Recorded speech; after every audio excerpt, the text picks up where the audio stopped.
और सबसे बड़ा अंतर, ये जो भागवत रूपी ज्ञान गंगा है ये भगवान के मुख से निकली, समझे? और ये जो ज्ञान गंगा है ये तो मुख से निकली, लेकिन जिस गंगा में आए स्नान करके आए ये काहे से निकली? काहे से निकली? गंगा में स्नान करके आए पैरों से। तो बताओ मुख बड़ा होता है पैर बड़े होते हैं? किसी की पूजा काहे से होती है? मुख देख करके पूजा होती है या पैर देख करके पूजा होती है? तो हर प्रकार से मुख ही बड़ा कहा जाएगा। तो सब प्रकार से ये जो भागवत कथा है ये भागीरथी ज्ञान गंगा से दिव्य, ये है भागवत का महात्मा। बोलिए श्रीमद् भागवत महापुराण की। जब देवताओं को वहां से भगा दिया, बोले तुम्हें कथा नहीं सुनाएंगे, तुम तो ठगियाओ, चले जाओ। तो जितने भी देवता गण थे ब्रह्मा जी के पास पहुंचे, बोले बताओ न जाने कैसे कैसे वहां लोग बैठे कथा सुन रहे और हम देवता होकर के भी कथा नहीं सुन पा रहे। ब्रह्मा जी ने कहा भाई 7 दिन की ये कथा है, हो जाए इसका परिणाम देख ले क्या होता है। अच्छा जैसे 7 दिन की कथा हुई पता लोगों ने क्या देखा? राज्यो मोक्षम तथा वीक्ष्य पुराधाता विस्मृता सत्यलोके तुलां बद्ध्वा तोलयत् साधनान्। देखा कि 7 दिन की कथा सुनते ही परीक्षित जी मोक्ष को प्राप्त कर गए। जब जान गए कि कथा बड़ी है तो इस कथा को सत्य रूपी तराजू में रखा गया। लघुन्यन्यानि जातानि गौरवेण इदं महत् तदा ऋषिगणा सर्वे विस्मयं परमं ययुः। सत्य लोक के तुला में इस गंगा को रखा गया। एक तरफ भागवत महापुराण, एक तरफ सभी, लेकिन तब भी देखा कि भागवत का जो पलड़ा है वो हमेशा जितने भी धर्म शास्त्र हैं ये सब मिलकर के भागवत को उठा नहीं पाए। तुरंत ये सभी ऋषि मुनियों ने वहां पर एक आकाशवाणी कर दी, मेनिरे भगवत रूपम शास्त्रम भागवतम कलौ। साक्षात नारायण ही अपने पूरे स्वरूप को इस भागवत के अंदर समेटा कर गए हैं। ये भागवत कोई छोटी मोटी वस्तु नहीं है, ये साक्षात नारायण का स्वरूप है। जब इस प्रकार से बात चल ही रही थी तब तक आगे सौनक जी ने सूर्य से प्रश्न कर दिया, महाराज ये जो 7 दिन कथा सुनने की परंपरा है ये कैसे बनी, थोड़ा इसके बारे में बताया जाए। भाई कथा 5 दिन की भी हो सकती है, कथा 6 दिन की होती, 4 दिन की होती, लेकिन ऐसा क्या कथा भाई 7 दिन की होगी? इसके पीछे का कारण क्या है? तो कारण बताया जाए या कल बताया जाए?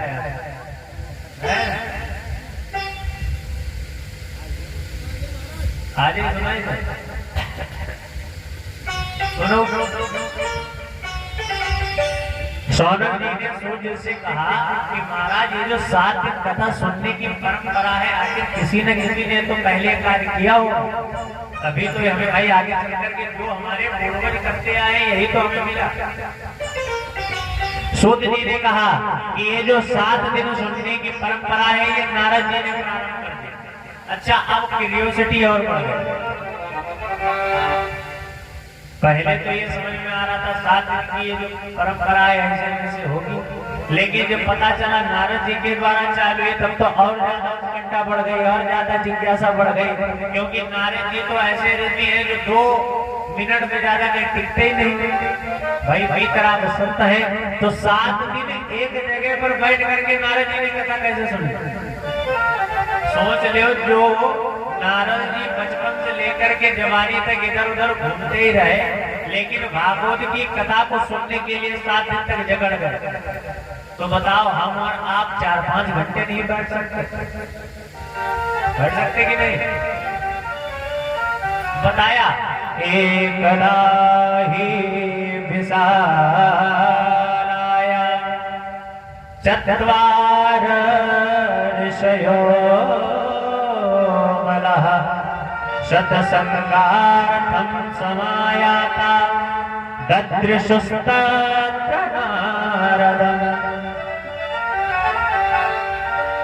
बोले महाराज एक बार की बात है, विशालापुरी क्षेत्र में, जिसे हम और आप इस समय बद्री नारायण धाम कहते हैं, समझे। अब ये बात उस समय की है जब यदा कदा गिने चुने लोग बद्री नारायण धाम जाया करते थे, जहाँ पर नर और नारायण आज भी विराजमान। अब तो आदमी पति पत्नी के साथ भी बद्री नारायण चला जाता है।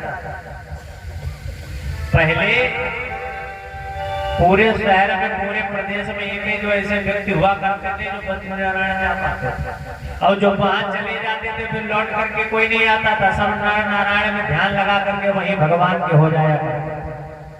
बोले एक बार की बात है, विशालापुरी क्षेत्र में नारद जी बड़ा ही उदास निराश होकर के बैठे। जब नारद जी विशालापुरी बद्रिका नारायण क्षेत्र में बैठे एक शिला के, जैसे इधर सामने बैठे, उधर से इनके चारों बड़े भाई जिनका नाम है सनक, सनंदन, सनातन, सनत कुमार, नारद जी अपना खलास निराश लेकर के बैठे और उधर से चारों बड़े भाइयों का आना हुआ।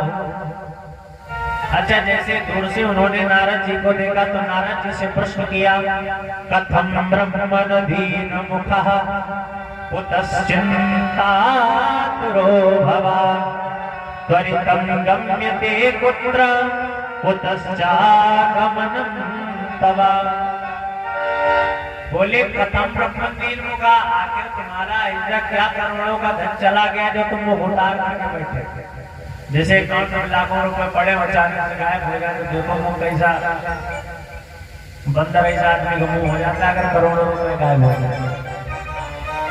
चारों बड़े भाइयों ने कहा कि महाराज ऐसा क्या धन आपका चला गया जो इस प्रकार से हताश निराश होकर के बैठे हैं, और आप तो उनमें से साधु हैं, जब कोई सांसारिक लोग दुखी होता है तब वो बाबा के पास आता। जैसे हम और आप दुखी हो, बढ़िया किसी बाबा से, महाराज इस समय धंधा पानी अच्छा नहीं चल रहा, महाराज कोई न कोई कृपा करें। अच्छा महाराज तुम्हारे सामने हाथ जोड़ने लगे, बोले हमारा खुद ही धंधा पानी अच्छा चल रहा, तो बताओ हम और आप कहाँ जाएं? हम और आपको कोई कष्ट होता है तो महात्मा साधु संत की शरण में जाते हैं कि नहीं?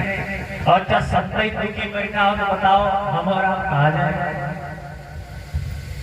चारों भाइयों ने कहा इस प्रकार से भाई बोल लटकाए हुए क्यों बैठे, उसका उत्तर दो। और वैसे भी आपके पास तो ऐसा कोई धन है ही नहीं जिसे कोई ले जाए। अगर आपको असलियत में धन देखना है तो एक बार वृंदावन चलो, वृंदावन में जाकर के जगह जगह आप देखेंगे तो ऋषि मुनियों का धन आपको पता चल जाएगा। क्योंकि ऋषि मुनियों का धन ये पैसा नहीं होता, ऋषि मुनियों का धन पता क्या होता है? हमारो धन राधा श्री राधा श्री राधा।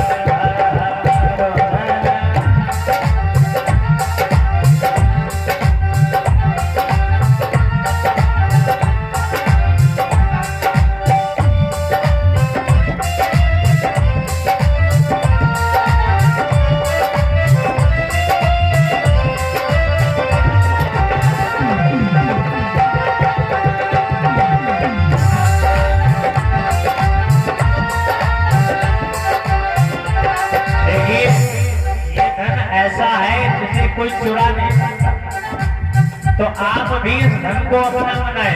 सभी लोग तालियों की सेवा करते हुए राधा नाम के धन को अपना बनाए। हमारो धन राधा श्री राधा श्री राधा,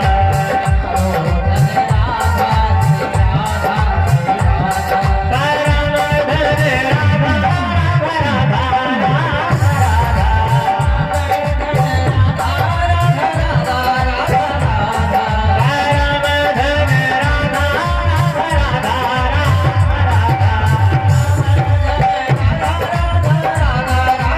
राधा हमारो धन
से कोई चुरा ना। तो परम धन क्या है? राधा रानी जी का नाम ही परम धन। तो जब नारद जी हताश निराश बैठे थे, चारों भाइयों ने पूछा महाराज कारण बताओ। तब नारद जी ने क्या किया? कारण बताया। कारण पता क्या बताया? पुष्करंच प्रयागंच काशीं गोदावरीं तथा हरि क्षेत्रं कुरुक्षेत्रं श्रीदेशे सेतुबन्धनम् एवमादिषु तीर्थेषु ब्रह्ममाण इतस्ततः। नारद जी ने कहा मैं विभिन्न जगह गया। कहाँ गए? बोले पुष्करंचा प्रयागंचा। ये जितने भी तीर्थ हैं सब तीर्थों का गुरु कौन है? पुष्कर। गुरु की शरण में गए लेकिन शांति नहीं मिली। प्रयाग क्या है? समस्त तीर्थों का राजा है, वो कौन है? प्रयाग है। बोले मैं गुरु के पास गया, राजा के पास गया, प्रजा के पास गया, विभिन्न प्रकार के हर क्षेत्र कुरुक्षेत्र, अपने हिसाब से मैंने कोई तीर्थ स्थान ही नहीं छोड़ा जहां मैं गया था। पर है अपने भाइयों, मेरे मन को जो शांति मिलनी चाहिए थी वो शांति नहीं थी। तो चारों भाइयों ने कहा फिर क्या किया? बोले फिर मेरा मन किया कि चलो तीर्थ स्थानों में तो शांति नहीं, तो चलो कम से कम साधु संत ऋषियों के पास तो शांति मिल जाए। तो ऐसा मन में विचार करके मैं साधु संतों की कुटियाओं में गया। मैं एक आश्रम के पास से निकल रहा था, वहां बहुत तेज की आवाजें आ रही, बहुत तेज में लोग चिल्ला रहे हैं। तो मैंने एक व्यक्ति से पूछा ये आवाजें आखिर किस प्रकार की आ रही हैं? तो एक व्यक्ति ने कहा कि ये मौनी बाबा का नाम तुम्हारा मौनी बाबा आश्रम के बाहर हल्ला हो रहा है। तो अच्छा कहेगा मौनी बाबा? अगर आप मौनी बाबा हैं तो वहां कहिए। बोले और मैंने आगे जाकर के देखा तो छोटे छोटे विभिन्न प्रकार के बच्चे खेल रहे हैं। तो मैंने एक व्यक्ति से प्रश्न किया महाराज किसका आश्रम में? बोले ब्रह्मचारी जी महाराज। बाबा का नाम क्या है? ब्रह्मचारी। अब बच्चे की लाइन खड़ी पड़ी। उसका मतलब ये बाबा नकली है। और आगे बढ़ा तो देखा जाकर के बड़े बड़े दो महले खड़े हुए हैं। तो मैंने एक व्यक्ति से पूछा कि ये किस राजा का है? उन्होंने कहा कोई राजा का नहीं बल्कि ये बाबा जी का है। और बाबा क्या है? बोले बाबा तो बैरागी।